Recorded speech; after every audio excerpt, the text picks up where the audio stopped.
Hola a todos. Hoy es miércoles, 31 de diciembre de 2025, y nuestro querido amigo John Helmer está aquí con nosotros. Bienvenido de nuevo, John. Muchas gracias por invitarme, Nima. Mis mejores deseos para todos en el año que viene. Sí, exactamente. Feliz año nuevo a todos y a ti también, John.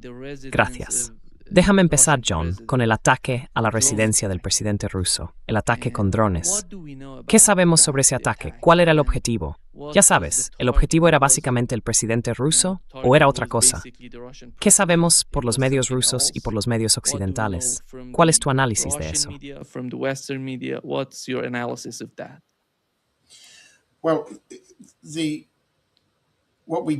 Bueno, es más fácil precisar lo que no sabemos de cada una de las fuentes que acabas de mencionar. Pero debo decir, como advertencia para nuestra audiencia en Nochevieja, que debemos dejar de exagerar la forma en que se interpreta la noticia. Tenemos que reducir la confusión que surge de manera natural en tiempos de guerra, bajo condiciones de propaganda, entre la política de cada situación y los hechos militares sobre el terreno. Así que intentemos centrarnos en los hechos sobre el terreno. Y déjame explicar por qué me ves mirando hacia abajo, hacia arriba o hacia un lado. Porque tengo que leer los papeles que tengo delante. Lo que sabemos es que hubo un ataque con drones y no estamos seguros de cuáles eran los objetivos.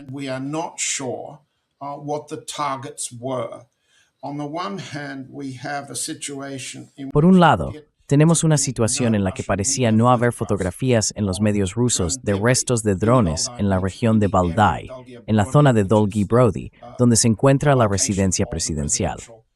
Además, la forma en que la parte rusa anunció lo sucedido fue muy extraña y excepcional. El anuncio vino del ministro de Asuntos Exteriores, Lavrov, no de los medios estatales ni del Ministerio de Defensa. La declaración de Lavrov se produjo a las 18:19 de la tarde de ese día, es decir, con un retraso de unas 18 horas, digamos más de 12, y menos de 20 horas después del presunto ataque. La declaración de Yuri Ushakov, en la que revelaba que el presidente Putin había informado al presidente Trump durante su conversación telefónica de ese mismo día, llegó a las 19:30, poco después de la declaración de Lavrov.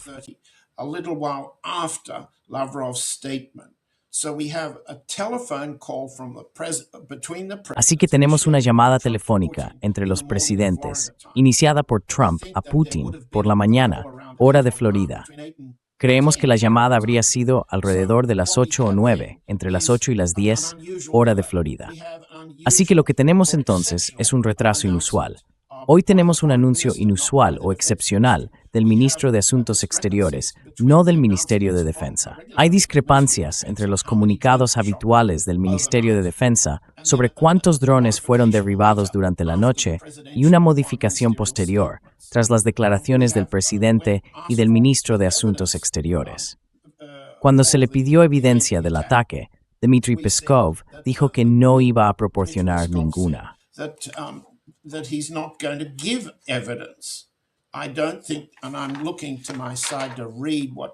No creo, y estoy mirando a mi lado para leer lo que dijo Peskov, que deba haber ninguna prueba aquí cuando se llevó a cabo una incursión masiva de drones, tras la cual, gracias al trabajo bien coordinado de las defensas aéreas, muchos de ellos fueron derribados y neutralizados. En otras palabras, Peskov está diciendo, no voy a darte pruebas. Esto es muy extraño. Por otro lado, tenemos el anuncio de Alexei Arestovich, el exasesor de Zelensky, que el objetivo no era la residencia como tal, sino un búnker de mando nuclear en la zona. Y esto, según Arestovich, es un golpe al Leo aquí, centro de control de la tríada nuclear y, en general, a las Fuerzas Armadas de la Federación Rusa en un periodo especial.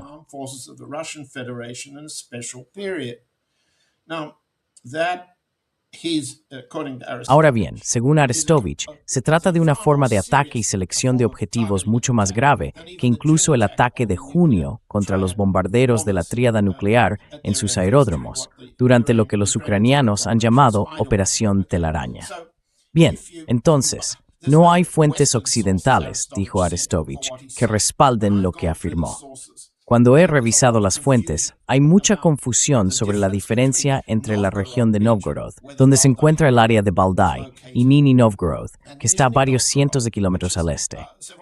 Existe una confusión considerable sobre si el llamado ataque con drones, un enjambre de 91 drones, fue realmente un ataque muy significativo en el aire. It's a very significant attack in the air. And was it fired at the Valdai region? Y fue disparado hacia la región de Valdai desde la frontera ucraniana a varios cientos de kilómetros al sureste, o fue lanzado desde Estonia. Estonia está a solo unos 150 kilómetros del área objetivo. ¿Era el objetivo la residencia presidencial? Y Putin no estaba allí. ¿O se trataba de un búnker de mando nuclear? La importancia estratégica es muy diferente según cuál sea exactamente el objetivo. Pero si el objetivo era un búnker de mando nuclear, se puede entender fácilmente por qué la parte rusa es muy reacia a hablar de ello. No se habla de objetivos tan sensibles porque son la clave de la disuasión mutua asegurada. Si un búnker de mando nuclear ruso está bajo ataque, se activa la doctrina de represalia nuclear de Rusia. Retaliation doctrine of Russia is triggered. That involves nuclear retaliation. Eso implica una represalia nuclear o algo complicado, algo como un Reshnik, un arma con capacidad nuclear, pero no necesariamente armada con una cabeza nuclear. Así que lo que tenemos entonces son los hechos, y esas son las ambigüedades. Este es un acontecimiento muy inusual. Debe entenderse en su dimensión política.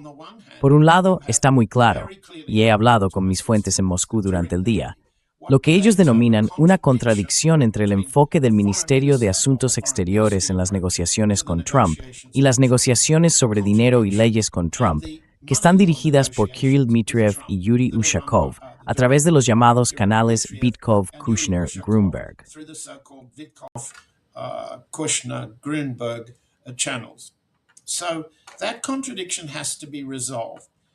Así que esa contradicción tiene que resolverse. Y el ministro de Asuntos Exteriores Lavrov, al hacer el anuncio, advierte que Rusia reevaluará o intensificará sus condiciones para la negociación. Ese es un resultado político derivado de lo que haya ocurrido. Por otro lado, se observa una muestra muy inusual, pero reveladora por parte de Trump. Básicamente, lo que dijo, con el primer ministro israelí Netanyahu a su lado, mientras ambos anunciaban más amenazas de bombardear Irán, es una combinación significativa. ¿Qué dijo realmente Trump? Pues bien, dijo, en esencia, no estoy mirando hacia abajo para leer sus palabras exactas, pero todo el mundo puede consultar sus tweets y la transcripción.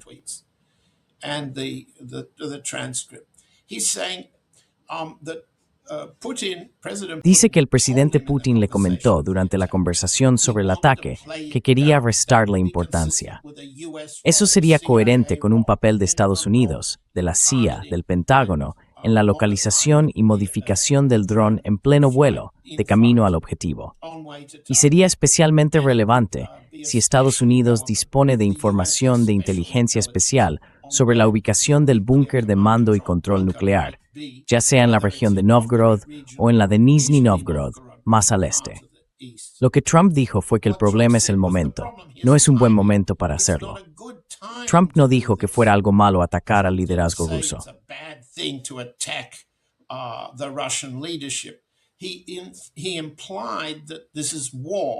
Insinuó que esto es una guerra, y en una guerra ambos bandos adoptan una postura ofensiva.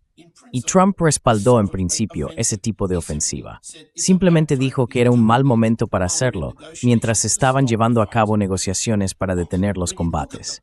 Si se observa la política de esa postura, se ve a un presidente al que no le importa si las dos partes continúan luchando o llegan a un acuerdo, siempre que él, Trump, su familia, sus allegados, sus asesores y su administración obtengan beneficios de la continuación de la guerra o de los términos del acuerdo. Por otro lado, la política del anuncio ruso ha sido destacar lo que Estados Unidos no hace, es decir, calificar el ataque de atentado terrorista. ¿Por qué se trata de un atentado terrorista y no de un ataque de guerra?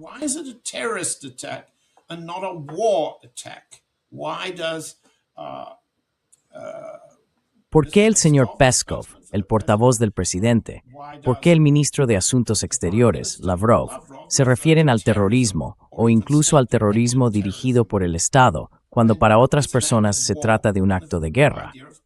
La respuesta es que la política de las negociaciones está conduciendo a una pausa en términos políticos aceptables para ambas partes. Los rusos están utilizando este acontecimiento en particular, sea lo que sea que haya ocurrido, y sin exagerar lo sucedido, para avanzar en los objetivos políticos de distintas facciones del lado ruso, de maneras que también convienen a diferentes facciones del lado estadounidense. ¿Suena complicado? Sí, es complicado.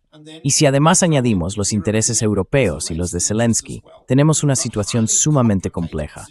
Lo que no ocurrió en Miami fue que Zelensky no negoció con la parte estadounidense.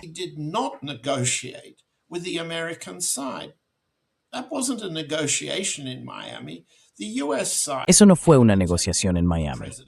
En el lado estadounidense de la mesa estaban el presidente, el jefe del Estado Mayor, el general Kane, el secretario de Defensa, Hegseth, y aunque no está claro si el director de la CIA, Radcliffe, estaba presente, también el secretario de Estado, Rubio.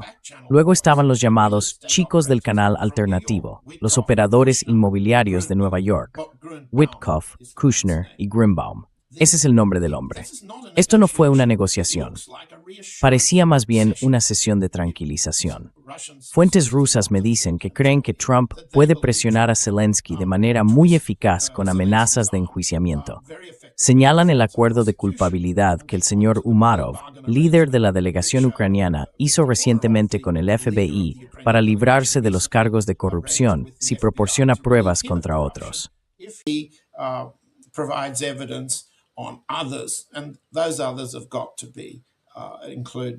Y esos otros tienen que incluir al señor Zelensky. Así que aquí tenemos una situación muy complicada, en la que el Ministerio de Asuntos Exteriores ruso quiere asegurarse de que los términos acordados no sean simplemente una forma de enriquecimiento para las élites de cada lado, sino que representen un marco de seguridad genuino. Eso es lo que defiende el Ministerio de Asuntos Exteriores. Y Lavrov ha repetido en las últimas horas que la guía de referencia para los acuerdos de seguridad siguen siendo los borradores de tratados del Ministerio de Asuntos Exteriores de diciembre de 2021. Eso es seguridad integral. Pero este es un acontecimiento que nos indica, más allá de las exageraciones o de la falta de pruebas, que lo que nos muestra es que Estados Unidos, Trump y la parte rusa, Putin, quieren una pausa en la guerra, sin que exista por parte rusa la convicción de que la guerra vaya a terminar pronto.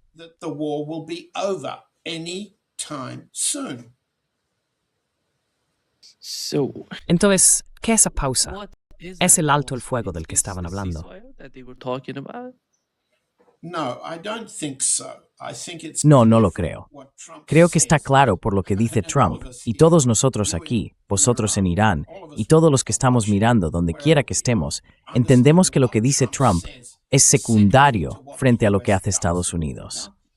¿De acuerdo? Lo que parece ser el caso es que, como habéis visto al presidente Putin hablando con los comandantes en el frente, ha habido 2 grandes reuniones conjuntas de mando y sesiones informativas militares en los últimos días para asegurarse de que el ejército ruso respalda las negociaciones y de que los objetivos militares rusos no se sacrifiquen en la negociación con personajes como los agentes inmobiliarios neoyorquinos Witkoff, Kushner y Grimbaum. Kushner and Grunbaum. What is indicated is that Lo que se indica es que la parte rusa aceptará, por un lado, todo el Donbass, es decir, todas las regiones de Lugansk y Donetsk, y la mayor parte, si no la totalidad, de las regiones de Zaporilla y Jersón. Por supuesto, Crimea ni siquiera se discute. Eso implica una aparente concesión en la incorporación de toda Jersón y Zaporilla. Número 1. Número 2. Lo que la parte rusa ha estado llamando la zona de seguridad, lo que podríamos denominar la DMZ, la zona desmilitarizada. El ministro de Asuntos Exteriores Lavrov ha repetido en varias ocasiones que debe ser una zona profunda, lo suficientemente profunda como para que al desmilitarizar esa área no pueda haber instalación alguna de drones, misiles u otro tipo de armamento capaz de atacar a Rusia. the Russian military. En las últimas horas y días, las conversaciones militares rusas con Putin han tratado sobre una zona de seguridad relativamente estrecha, una DMZ que se extendería de norte a sur, quizá de hasta 150 kilómetros de longitud. Se han mencionado esas cifras, pero en cuanto a la profundidad, no, sería algo inferior a 50 kilómetros. Eso implicaría una retirada rusa de la región de Sumy, y sigue siendo muy incierto qué significarían exactamente los términos de la DMZ en lo relativo a la desmilitarización. Pero hay algo muy claro. Kirill Dmitriev y las negociaciones monetarias rusas no tratan sobre la disposición militar, la protección militar, ni el alto el fuego, como tú lo has llamado.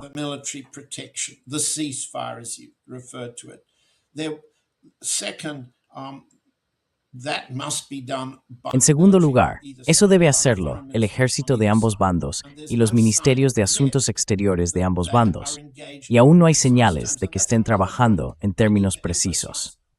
Y ese es otro punto que debo destacar. Todo lo que salió de las reuniones de Miami, la primera ronda de llamadas telefónicas entre Trump y Putin, fue el anuncio de 2 grupos de trabajo. ¿Cómo? Estamos ya a finales de año, en diciembre. En julio se habían acordado 3 grupos de trabajo, militar, diplomático y humanitario. Ese acuerdo se alcanzó entre Rubio y Lavrov en julio, cuando se reunieron en Kuala Lumpur.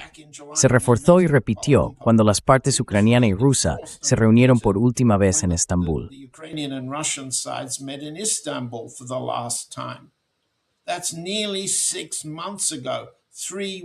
Eso fue hace casi 6 meses.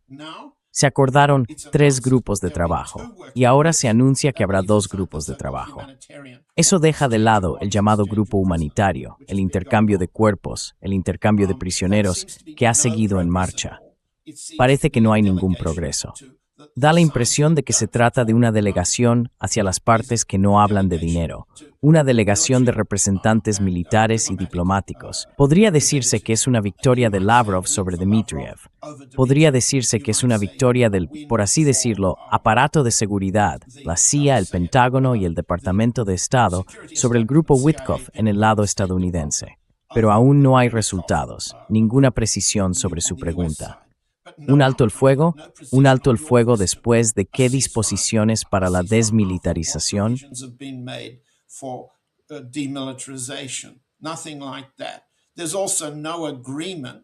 Nada de eso. Tampoco hay aún un acuerdo sobre los términos políticos. ¿Cuándo debe celebrarse una nueva elección ucraniana? ¿Podrán votar los ucranianos que actualmente viven en Rusia, como ha dicho el ministro de Asuntos Exteriores Lavrov en las últimas horas, o no? Todas estas cuestiones siguen sin resolverse. Son ambiguas, vagas. Y si llegamos, por así decirlo, a una pausa en los combates, ¿qué tan precisa o qué tan ambigua será la redacción? Mis fuentes rusas dicen que en las últimas 24 horas esperan ambigüedad. Quieren una pausa. Creen que Trump quiere una pausa. Ambas partes quieren una pausa ahora para ganar dinero para sus, digamos, élites empresariales, el alivio de las sanciones, ese tipo de cosas.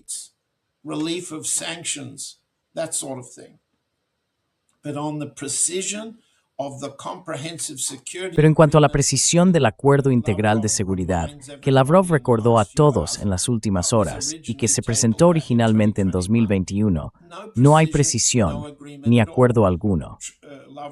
Lavrov ha dicho que ha habido un acuerdo parcial entre el Departamento de Estado y el Ministerio de Asuntos Exteriores ruso sobre algunos de los problemas operativos entre las embajadas de ambos lados, como conseguir fontaneros para arreglar los baños en Moscú y en Washington. Pero no ha habido ningún acuerdo sobre la reanudación de los vuelos entre Moscú y Washington. Lavrov dijo que la parte estadounidense, para lo cual se suponía que debía haberse creado un grupo de trabajo, lleva meses trabajando en ello, desde febrero.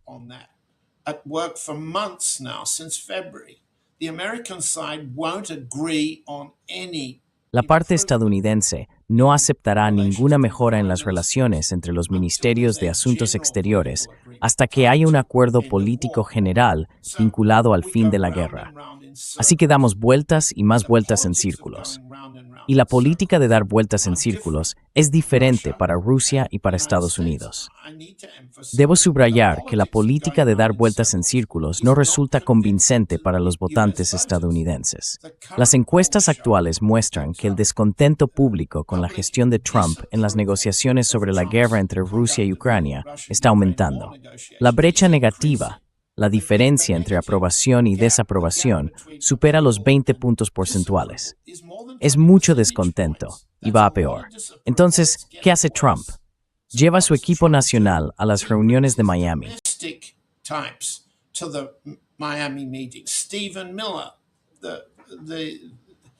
Stephen Miller, el movilizador del odio racial, el especialista en odio racial en Estados Unidos, mantiene unida a la base del MAGA.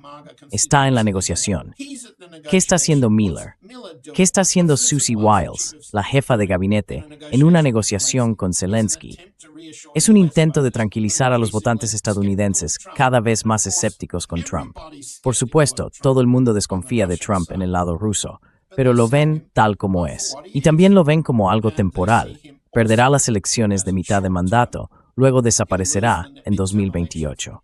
Así que es mejor que Biden, puede que incluso mejor que lo que venga después.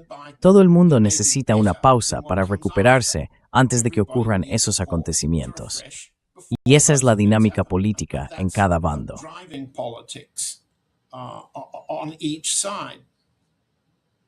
Actually, John, I'm in Iran, as you know, and I talk with En realidad, John, estoy en Irán, como sabes, y he estado hablando con algunos diplomáticos de alto rango aquí sobre la situación entre Irán y Estados Unidos.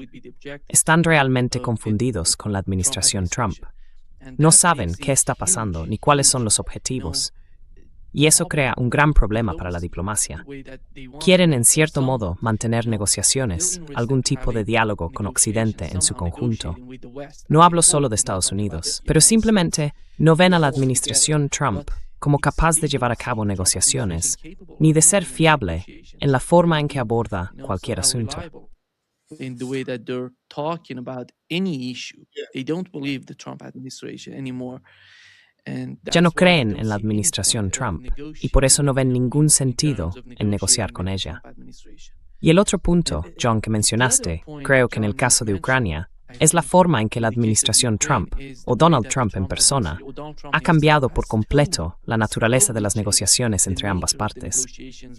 Sabes, las personas que se encargan de esta negociación, Steve Witkoff y ahora Jared Kushner, no son diplomáticos. These are not diplomats. And we know if the negotiations were between the Y sabemos que si las negociaciones fueran entre, ya sabes, el secretario de Estado de Estados Unidos, digamos Marco Rubio, y Lavrov, sabemos quién es Lavrov y lo capaz que es en este tipo de negociaciones. Pero como la administración Trump ha decidido poner a estas dos personas, que no son diplomáticos, en primera línea para hablar con los rusos no pueden hacer que Lavrov negocie con ellos, porque no tienen el mismo rango. Ya sabes, no están al mismo nivel. Por eso es tan difícil alcanzar cualquier tipo de acuerdo. Y como mencionaste, estamos dando vueltas. Seguimos volviendo al mismo punto cada vez y nada avanza.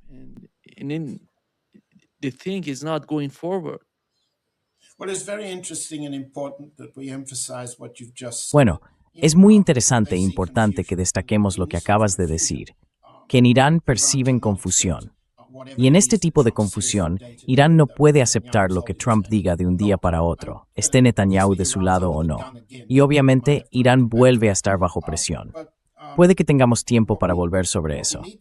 Pero también debemos entender, desde el punto de vista ruso, que Witkoff, Kushner y compañía son preferibles como, digamos, canales hacia Trump como responsable de las decisiones, antes que Ratcliffe en la CIA, Colby Hegseth y el general Kane en el Pentágono.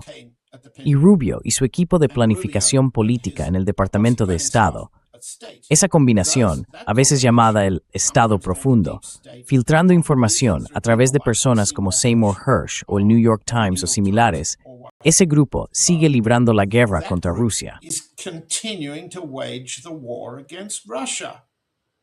The CIA continues to La CIA sigue colaborando en estos ataques con drones contra los movimientos de petroleros rusos en el Mar Negro y recientemente en el Mediterráneo. Y este grupo en torno a Rubio, evidentemente, es el más hostil en su retórica hacia cualquier tipo de acuerdo con Rusia sobre cuestiones de garantías de seguridad, seguridad mutua, desmilitarización y similares. Ese grupo está estrechamente alineado con los planes del pequeño canciller de Alemania, Friedrich Merz, y del pequeño primer ministro de Inglaterra, Keir Starmer. En particular, esa alineación faccional vincula el plan de los países europeos de continuar la guerra con la visión estadounidense sobre cómo debilitar a Rusia a largo plazo, mientras que la parte estadounidense organiza sus capacidades de combate hacia China en el Lejano Oriente, hacia Irán en Oriente Medio, y así sucesivamente.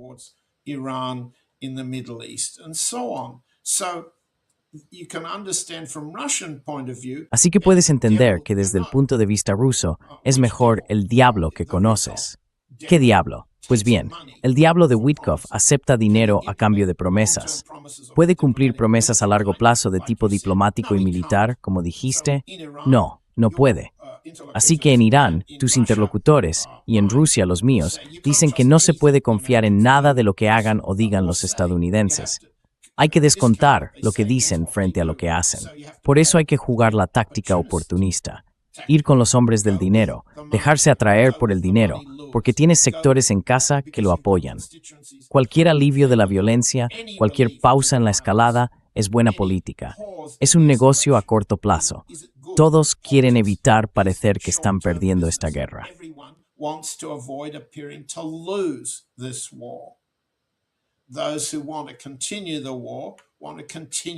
Quienes quieren continuar la guerra quieren seguir ganando dinero. Es una exageración desafortunada que otros podcasters siguen repitiendo. Los europeos son enanos, los europeos están locos, los europeos no saben lo que hacen. Trump, en cambio, está abierto a un momento Ereshnik. Este tipo de exageraciones son desafortunadas y erróneas. Así que tenemos que entender que hay una ventaja en negociar con Witkoff, porque la alternativa, Radcliffe, Hegseth y Rubio. ¿Te hemos perdido? ¿Te hemos perdido? ¿Hola? He vuelto, John. Se te cortó el sonido. Te perdimos durante un minuto. Sí, hubo algún tipo de problema con la conexión, John. De acuerdo. ¿Dónde estábamos? Lo que estaba diciendo, en respuesta a tu punto sobre la percepción iraní de confusión, es que desde el punto de vista ruso, es mejor negociar directamente con Witkoff, Kushner y Trump que con hostiles como Rubio, Radcliffe, Colby, Hegseth y el general Kane. Por eso lo hacen. Por eso hay repetición en el lado ruso.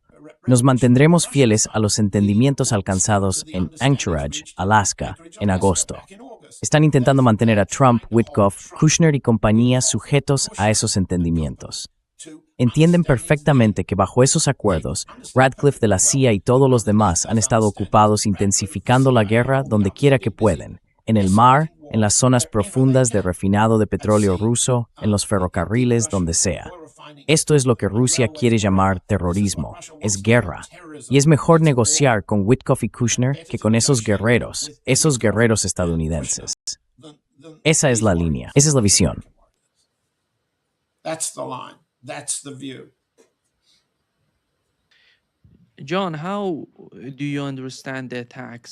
John, ¿cómo entiendes los nuevos ataques a Odessa? ¿Qué pasa por la mente de los rusos? ¿Y cómo ves esta guerra que, como has mencionado, podría continuar hasta finales de 2026 o incluso hasta 2027? Si ese es el caso, ¿qué va a pasar en Odessa?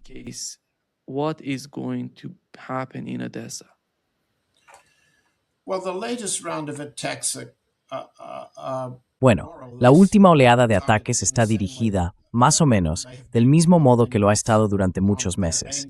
Su objetivo es interrumpir todos los suministros eléctricos de la población civil, dejar sin energía, sin luz, sin internet, sin calefacción, para reducir la confianza que los habitantes de Odessa tienen en la capacidad del régimen de Kiev para imponer su voluntad en la ciudad, por un lado, y para disuadir el atractivo de Rusia como una oportunidad de negocio, algo que los odesitas siempre tenderán a favorecer. Así que dejar sin suministro eléctrico a la ciudad es una táctica estratégica con ese objetivo político. Is a strategic tactic with that political objective. The second target is the port. El segundo objetivo es el puerto, los envíos que llegan, las cargas que traen esos barcos y la presencia en la zona de Odessa de equipos de la OTAN que dirigen la guerra naval con drones en el Mar Negro, la guerra de drones contra Crimea y el territorio continental ruso, y la guerra naval de mayor alcance de la que ya hemos hablado antes.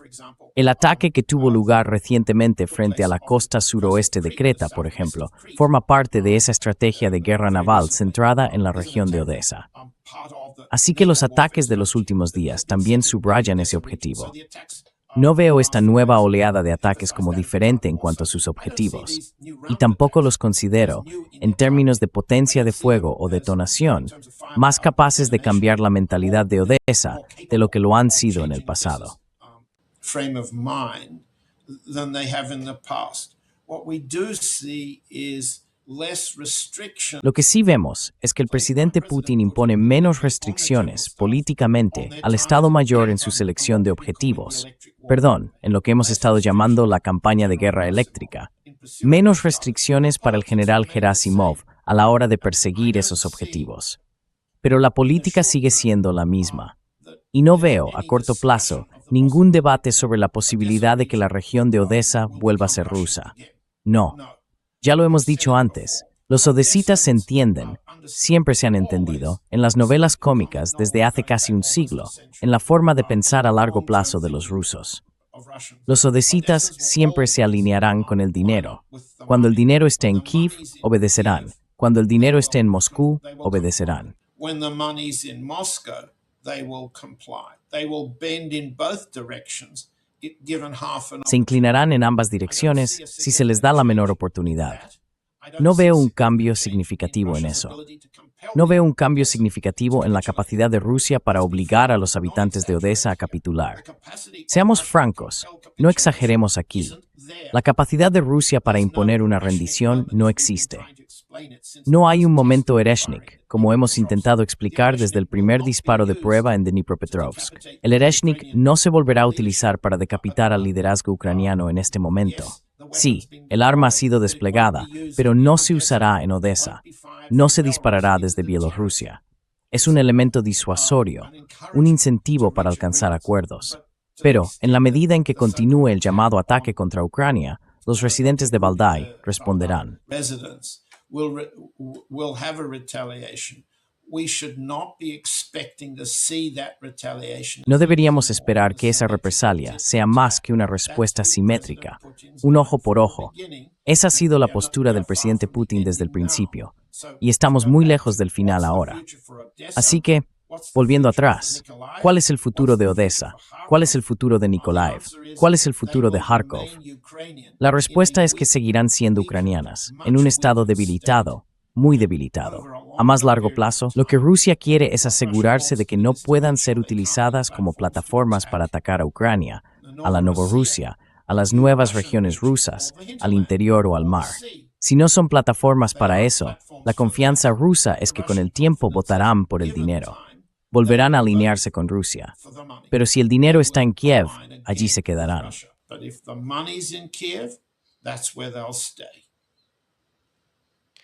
John, the Trump administration is reaching, John, la administración de Trump está cumpliendo, ya sabes, su primer año en el poder en Estados Unidos. Y el conflicto en Ucrania. Donald Trump afirmaba antes de llegar al poder que en 24 horas pondría fin a la guerra. Pero ahora se acerca el año y no está logrando nada parecido a un acuerdo en Ucrania. ¿Crees que el impulso que tenía cuando llegó al poder en Estados Unidos se está desvaneciendo, que de algún modo se está agotando? When he came to power in the United States is fading away, is somehow passing away? Short answer, yes. And Respuesta corta, sí. Y todo el mundo, especialmente la gente de la Casa Blanca como Miller y Wiles, Lee las encuestas. Trump también lo hace. Las encuestas muestran un nivel inusualmente alto de desaprobación hacia su gestión como presidente. Si lees, como estoy obligado a hacer en rollcall.com, sus tweets diarios, su interminable autocelebración, lo único que puedes decir es que todo ese esfuerzo entra por un oído del votante estadounidense y sale por el otro. El nivel de desaprobación general es muy alto y no está mejorando. Si eres presidente, y yo lo fui hace mucho tiempo, te preguntas, ¿qué tenemos que hacer para cambiar la opinión? Porque se acerca una elección de mitad de mandato el año que viene. Estaremos en ese año dentro de apenas un par de horas. We're in next year in a couple of hours' time. What do we do before we lose power? What do we ¿Qué have to hacemos do antes de not perder to el lose poder? power? ¿Qué tenemos que The hacer para mandate, no perder el poder? overall, the El mandate mandato en expressed general, for el Trump mandato expresado a favor de in the Trump en los battleground estados states, decisivos, the el mandato mandate expresado por la expressed llamada by the base MAGA, so-called MAGA cada una de esas consensus, partes de su each of victoria de these hace un año pieces se ha of this disuelto, win se ha a desintegrado. year ago Y la evaluación que have la Casa dissolved, Blanca have tiene que broken hacer up. constantemente And the es measure cómo that mantener the esas White House piezas has to meet funcionando de all the manera time positiva. is how to keep Pues these bien, pieces no están working funcionando de manera positively. Well, they're positiva. not working No lo están. positively. Por lo tanto, se recurren a They're not. medidas Therefore, desesperadas. Hemos visto una relajación de algunas de las medidas desesperadas utilizadas para intentar reorientar la opinión pública en apoyo de sus políticas sobre inmigración, su política sobre la inflación, su política sobre la fortaleza del dólar estadounidense. Y así sucesivamente, sin parar. On the strength of the US dollar. It goes on and on and on. He's unconvincing to everybody. No resulta convincente para nadie. Así que el mandato se ha debilitado. Un mandato debilitado provoca movimientos más desesperados por parte de personas como Stephen Miller, Susie Wiles, Howard Lutnick, el secretario de Comercio y Scott Bessent, el secretario del Tesoro. ¿Señalará Trump, por tanto, un nuevo cambio en enero? ¿Se deshará, por ejemplo, de Hegseth? ¿Sustituirá a Bessent en el Tesoro? Tiene que dejar el mensaje más claro que su flujo diario de tweets para convencer a los votantes en los estados decisivos y en las próximas batallas del Congreso de que él está al mando, como no deja de decir, y nadie está convencido. Por tanto, es un perdedor. Ese es el único detonante de la psicopatología de Trump. El miedo a ser un perdedor desencadena su violencia. The fear of being a loser triggers his violence. John, looking at the way that John, Donald Trump al was observar la talking forma about en the que Donald attack Trump Israeli hablaba attacks sobre el on ataque israelí a Irán, when it dijo comes que to cuando the se trata del programa de misiles ballistics missile balísticos de program of Irán, Iran, Israel Israel puede can atacar a attack Irán. Iran, but when it comes Pero to cuando the se trata nuclear del programa program, they nuclear, can attack pueden fast. atacar rápidamente. And how much ¿Hasta of qué what punto lo que he's dice está talking relacionado about is con su propia related to situación en his Estados Unidos, sort of situation teniendo en in the cuenta las United States, elecciones de mitad considering de the midterm midterm elections? ¿Y hasta qué punto And se how trata much of realmente de it apoyar a is really Netanyahu en estos supporting nuevos Netanyahu ataques contra in Irán? this sort of, Si hay algo que se esté new moviendo en esa attacks on dirección, Iran, if en la forma en there que is expresa su something in that opinión. direction, in the way that he's expressing his opinion on that. Well, pardon me. The polls Bueno, perdón. Las encuestas muestran que los votantes judíos, una fuente importante de financiación tanto para las campañas de Trump como para las de la oposición demócrata, le han influido para apoyar prácticamente todo lo que Netanyahu dice y hace. Es decir, los votantes judíos no están convencidos de que, Trump se tome en serio destruir el territorio de Hamas, como insiste el primer ministro Netanyahu. Así que Trump redobla sus esfuerzos, pero no puede. No puede destruir a Hamas. Ni siquiera un genocidio puede destruir ni a Hamas ni al pueblo palestino. Lo mismo ocurre, como acabas de decir, Nima, con el programa nuclear de Irán. Lo que debe suceder para disuadir no es solo la capacidad de Irán para sobrevivir a un ataque, sino que, te hemos vuelto a perder. But, we've lost you again.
I'm not sure whether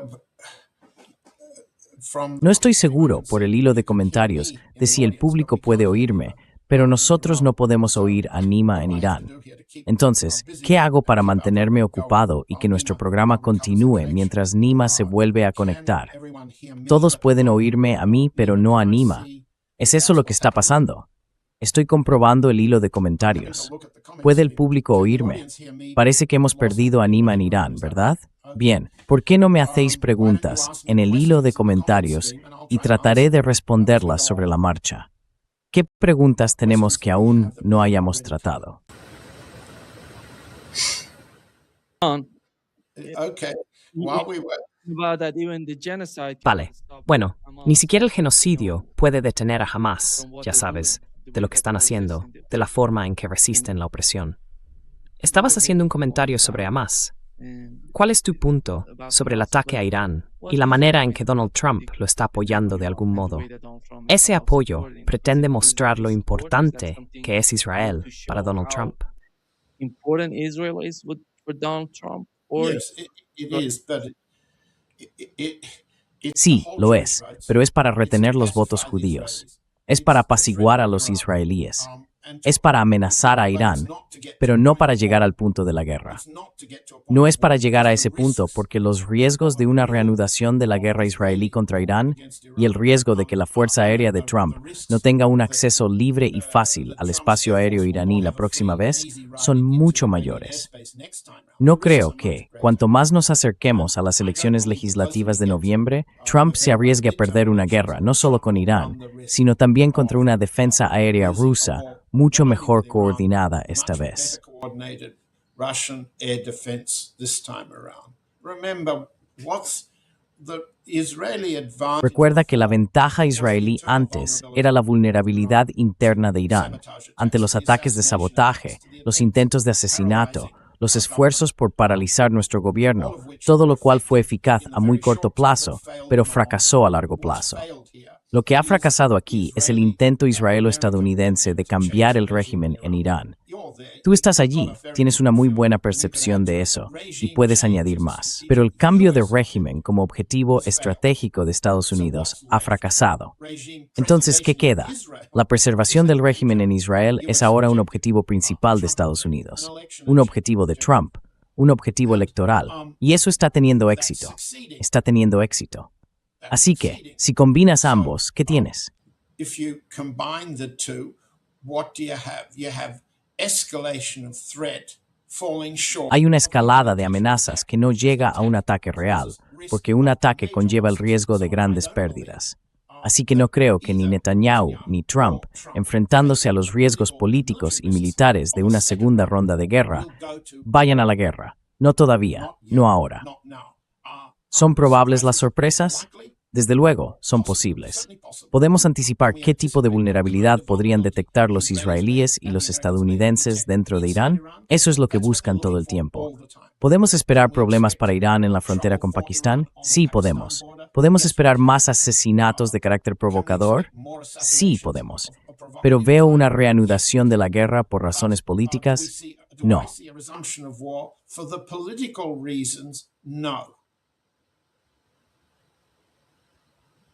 You mean that ¿Quieres decir que en este momento concreto, dado lo que has dicho sobre Donald Trump, su apoyo y su posición en Estados Unidos, no tiene sentido que respalde a Israel en nuevos ataques contra Irán?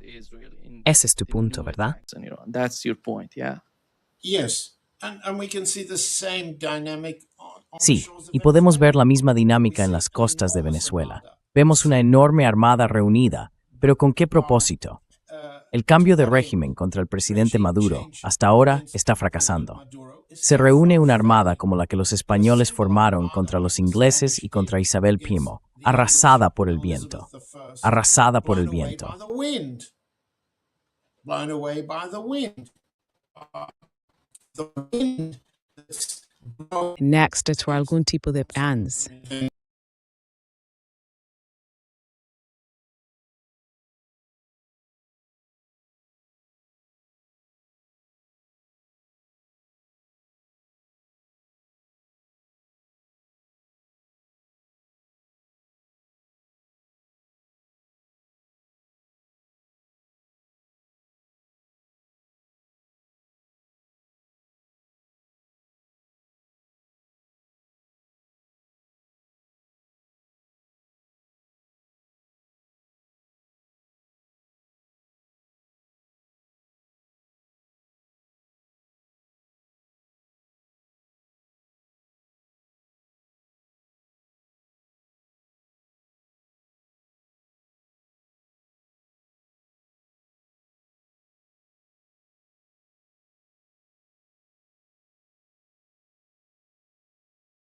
amplified the Epstein files issue.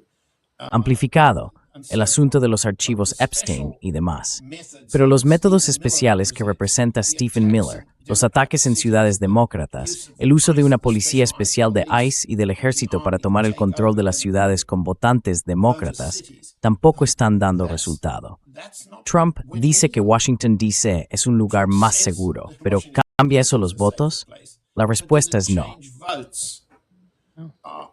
The answer is no. Yeah, exactly. Sí, exactamente. Muchas gracias, Thank John, you por so estar con much, nosotros John, hoy. for being with us Un today. gran placer, como Great siempre. pleasure as always. Thank And you happy very New much. Muchas gracias. Feliz año nuevo para ti. Happy New Year Y mis to you. disculpas I'm a nuestro sorry to público. our audience Hemos tenido that algunas we've had pausas a que nos few han venido pauses bien. that Yeah, refresh. I'm Lo sorry siento for por that, eso. because But still, the pause does refresh. Aún así, la pausa resulta reconfortante. Y esperamos que en el nuevo año todos se sientan un poco renovados, con menos exageración y más realismo. Pero ya veremos. Y nos veremos la próxima semana. Muchas gracias. We'll see you next week. Thank you very much. yeah, Sí, exactamente. Gracias, John. exactly.